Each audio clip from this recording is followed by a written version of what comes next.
Happy Friday, Algebra 2. So here's your agenda for today. We're going to do notes number 44 and homework number 45. The essential question at the top of your notes page is, how can you solve equations involving square roots, cube roots, can even be fourth roots, fifth roots. So we're going to take what we applied, what we learned for solving radicals and apply it to solving equations today, okay? So there's 4 problems tonight. It's at the end of this video. So here we go. Got a piece of paper out for notes 44. So get started right here. These are your steps for notes 44.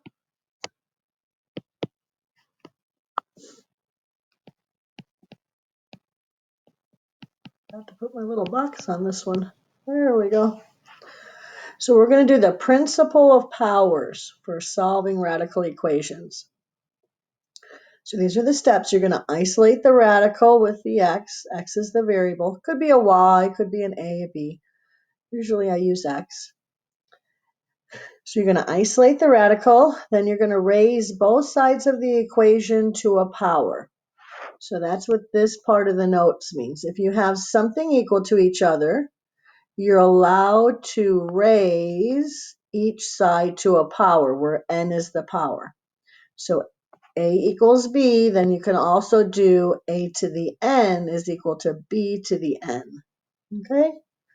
So after we raise both sides of the equation to a power, we're going to match that to the root, which is called the index. So square root, cubed root.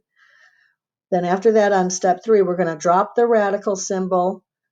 Then we're going to solve for x, like you've been doing forever in high school, right? Solve for x.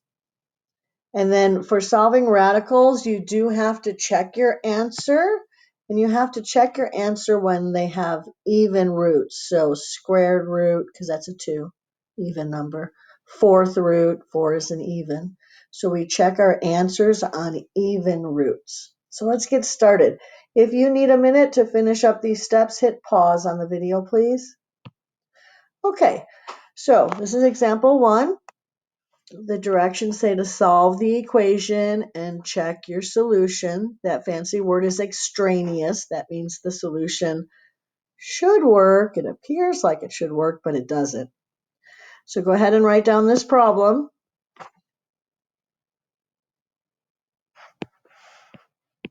Okay, so our first step is to isolate the radical.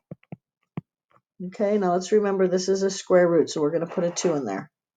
So we isolate the radical by popping over that -3. Remember, when you go over equals, you have to use the opposites. So I'm going to add 3 to both sides. I'm going to bring down the square root equal to 7. 4 plus 3 is 7. So we did our isolate the radical. Now we're going to raise both sides. That's our next step to a power. Now I'm going to change pens. Whatever this index is here, or your root, so it's a 2. That's why we have to fill it in. We're going to raise both sides. That means we put parentheses around it and raise it to the second power. So make sure that this power matches this root. Okay, that's what you have to do. So if it was a cubed root, we'd be writing a 3. If it was a fourth root, we'd be raising it to a fourth power. Okay, so what happens when you do that is this 2 eradicates or gets rid of the radical symbol and out pops x. So that's what happens with that raising to a power. It eliminates the symbol. And then our next step is to solve for x. So on this side, 7 squared is 49. Okay, so then you have to check your answer. Before you claim that the answer to this equation is x equals 49, we have to run a check. So write the word check. Now you check it back in the original equation. So I'm going to highlight that right now. So we're checking it back on this original printed equation. So I'm going to write down square root x minus 3 equals 4. I'm going to plug it in.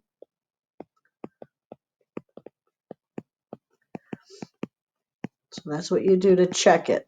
So I'm going to plug in my answer and see if it's true. So square root of 49 minus 3, is that, question mark, is that equal to 4? That's what you do when you check. You're checking. So what's square root of 49? We're just going to do the math. 7. 7 minus 3, is that equal to 4? You're asking yourself, yes, this is true. So cha-ching, this is the final answer because your check worked. I'm going to show you an example where it doesn't work in a second. So you have to do the check. You do the check when you have even roots. So if this number 2, the root, if it's your index, if it's an even, a 2, a 4, a 6, or 8, you have to run the check. On the odd ones, you don't have to. Okay, we still do a check to see if it's good, but you don't have to. It's evens. Okay, so here we go. Write this one down. Okay, so remember your steps are to isolate the radical symbol first. Let's put a 2 in there. Let's draw our line. So let's pop over 11. So subtract 11. Bring everything down. 11 goes away. 5 minus 11 is negative 6. Now remember there's a hidden multiply dot right here. Right? Just like think of if this said 3x, regular x, equals negative 6, you would divide on both sides. Even though it's got a radical, you still divide on both sides by 3. Okay? Same idea, just has a radical symbol. So that's how you isolate. So there we go. We isolated the radical. Now we have to raise to a power. So that's the new step that you're learning today. So we're going to raise both sides to whatever index or root we have. So we have square root, so we're raising it to a 2. When you do that, this power eradicates or gets rid of the rad symbol and out pops x. And then negative 2 squared is negative 2 times negative 2, so that would be 4. Now we have to run a check. Remember, we run it on the original problem up at the top there. So I'm just going to write it down. 3 squared root of x plus 11, is that equal to 5? So let's see. Let's plug in 4 to check, right? Okay, so 3 square root of 4 plus 11, is that equal to 5? So that's 3 times 2, because remember there's a hidden multiply. Square root of 4 is 2. So 3 times 2 plus 11, is that equal to 5? Whoops, I didn't write the 5 down. Is that equal to 5? Find my eraser. There we go. Sorry, you guys. I'm going to move my work up here. So 3 times 2 is 6 plus 11. Is that equal to 5? No, that is not true.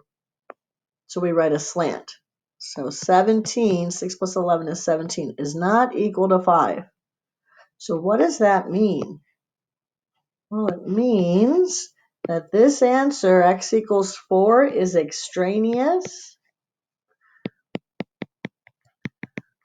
Extraneous means something that looks like it works, but it doesn't.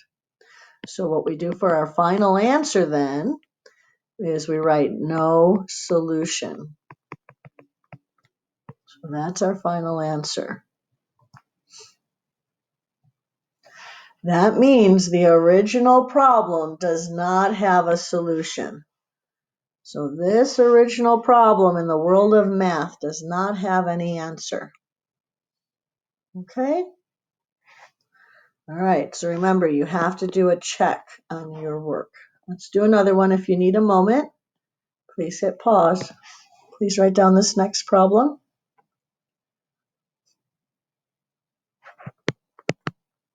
Okay, so we have to isolate the radical.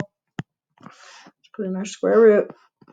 So for that, we're going to add 3 to both sides. So we have the square root of x plus 1. 3 minus 3 cancels, equals 2 plus 3 is 5.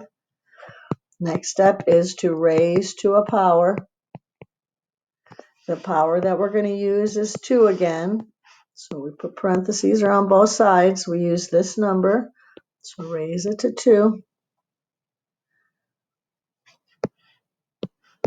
When we do that, this outside 2 eradicates or gets rid of the rad symbol, and out pops just the x plus 1. And 5 squared is 5 times 5 is 25. And now your next step is just to solve for x and then check. Okay, so to solve this, we would subtract 1 to both sides. So your x equals 24, but we have to do the check. So we're going to highlight this, our original problem. So I'm checking for, I'm writing the whole problem down. You can plug in the 24 if you want. I'm just showing every step. So I'm going to plug in the 24 for the x. So 24 plus 1. Keep it under the radical. The minus 3 is on the outside. Is all that stuff equal to 2? That's what you're asking yourself. Well, you have to add up 24 plus 1. So that would be the square root of 25 minus 3. And you're asking yourself, is that stuff equal to 2? I ran out of room. So let me put it up here. You don't have to write it again. I just ran out of room. So then we simplify the radical. Square root of 25 is 5. 5 minus 3 equals 2, because that's what you're asking yourself on the check. This is true. So if it's true, then that means your answer here is a good answer. You found the good answer. So our final answer can be stated as x is equal to 24, because it came up to be a true statement when we checked. If you need a moment, go ahead and hit pause on the video. Okay, write this one down. Now this looks a little bit different, but we're going to do it the same way. Looks a little bit different, but it'll be the same way. So how do we isolate the radical? And in this case, it's going to be a cubed root. Well, you need to use the idea of power over root. So we're going to use that idea that you've learned. We're going to rewrite 2x plus 1 as power over root. Now, we don't need to put that first power there because it's not helpful. It's just a hidden 1. But this is a cubed root. So you're going to rewrite 1/3 as the cubed root, okay? And then I'm going to bring down the rest of the problem, plus 5 equals 0. And then I'm going to isolate the cubed root, so I got to pop over 5. So subtract 5 to both sides, to the opposites. And get the cubed root of 2x plus 1. Keep that radical symbol long. It's equal to -5. Okay, now we have to raise to a power. Now this time, we're going to put our parentheses around. This time we have to raise it to the 3rd power because we have a cubed root. So those numbers have to match. And then this 3 on the power eradicates or gets rid of the root symbol, and out pops just 2x plus 1. Then we have to do -5 to the 3rd. Now you can use that root chart that's on Google Classroom because it'll show you the answer for this. So -5 times -5 is equal to -125. So you can use your root chart to find that answer. If you don't have the root chart handy, then what's -5 times -5? 25 times the last -5. Well, what happens when you have 5 quarters in your hand? Remember how I talked about quarters for 25 cents? 5 quarters in your hand is $1.25. -125. Use a calculator if you need to. Okay, so -125. And I'll just solve for x. So subtract 1, divide by 2, right? Subtract 1, subtract 1. That would leave us with 2x, negative 126. Divide by 2's. So your x would be equal to negative 63.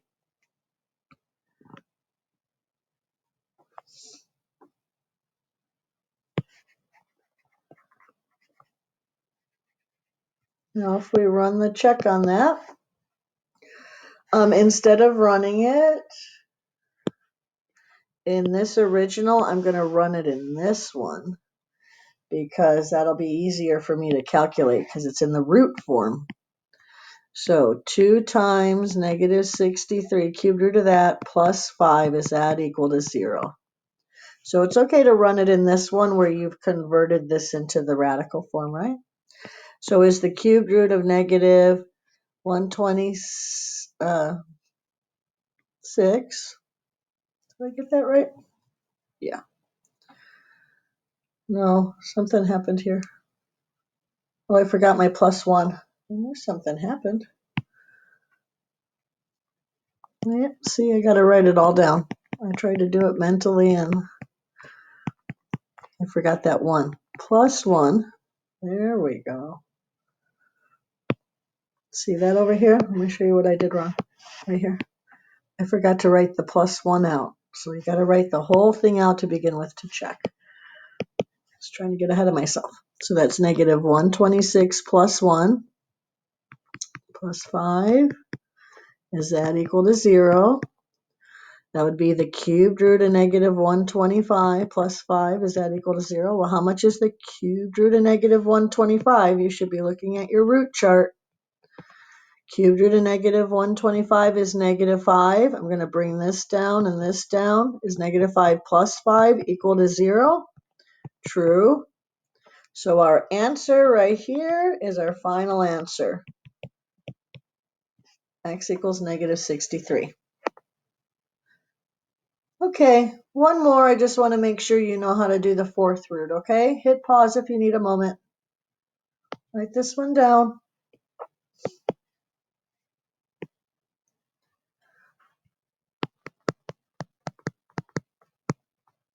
So we're going to isolate your fourth root, so we have to pop over the 4. So add 4, add 4. Fourth root of 3x plus 1. This cancels. 4 minus 1 is 3. Now raise to a power. So we're going to draw our parentheses.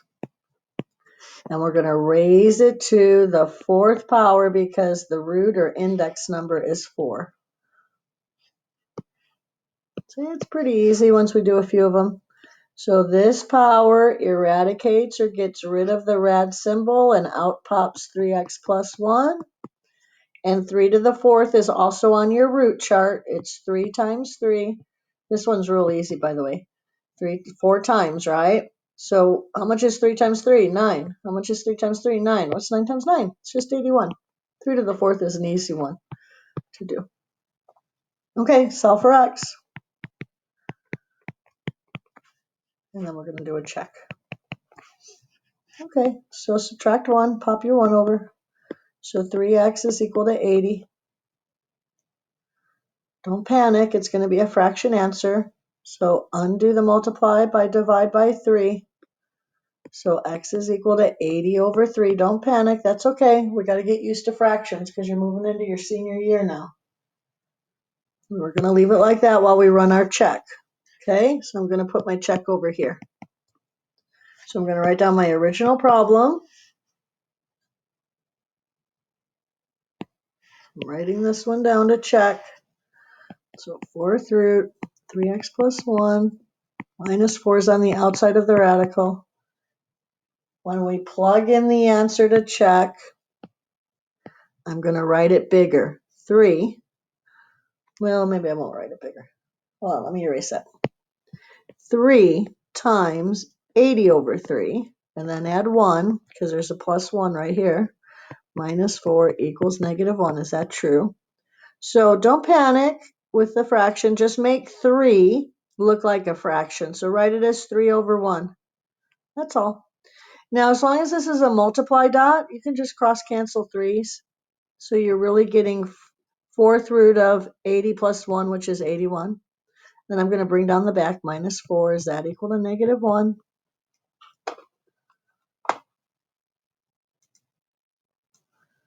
Whoops. That didn't work. Whoops. I was trying to grab this to get it out of the way. Okay. So what is the 4th root of 81? I'm hoping by now you know these. Otherwise, look on your root chart. 4th root of 81 is 3. Is 3 minus 4 equal to negative 1? Yes, it is. That would say negative 1 equals negative 1. So this is a good answer. That's our final answer. 3 minus 4 is negative 1. Okay, so I just want to put a fraction in there because you got to be good with fractions, okay? All righty, here's your homework on the next slide. Hold on just a minute. There you go. It's homework number 45. So read the directions. You got to solve and then check. All right, and don't forget to put in your square roots here. Okay. All right, have a great weekend, you guys.